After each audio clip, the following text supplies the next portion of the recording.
मत बंचई दिंतु आपण मैंने मुझे पुणी आउ थे स्टेज रे जाइए आपण मान गीत गाई पारे। नमस्कार, जय जगन्नाथ। मु आपण मानकर सही सिंगर मंजुश्री।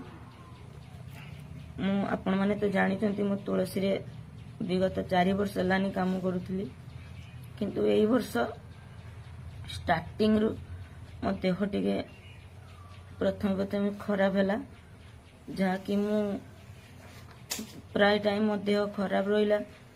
तापरे राति उजागर डाक्तर पाख भी सेमिति जाई पालिनी। जेते पाखापाखि भुवनेश्वर पड़े मु टेस्ट वगैरह करी देहर, तापरे किछिटा बाहरी थिला जेटा कि थायराइड किबा मोर यूरिक एसिड एगुड़ा सब बाहरी थिला। मु किंतु जानिनी जे ये सब पई माने मोर एते बड़ गोटे प्रॉब्लम होबो, जाकि मु स्टेज रु घरे बसी जीवी आसिकी। आज बहुत बड़ गोटे रोगर शिकार होइछि। मो घरे भी परिस्थिति सेमती ठीक नहीं। मोर 2टा जाक किडनी नष्ट हो जाई।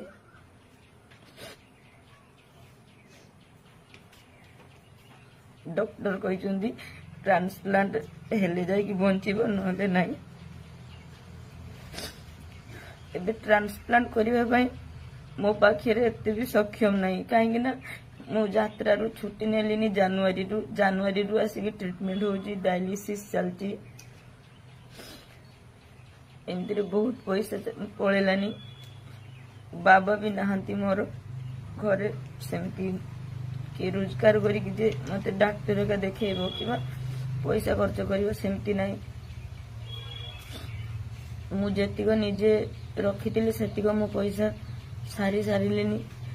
एबे ट्रांसप्लांट पाई कहउचंती मो पाखे टोटाली सक्षम ही नहीं।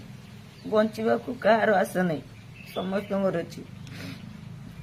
मु आपण मानकु हाथ जोड़ी अनुरोध करुची, मत बंचई दिंतु आपण माने मुझे पुणी आउ थे स्टेज रे जाइए आपण मान गीत गाई पारे। रही जय जगन्नाथ।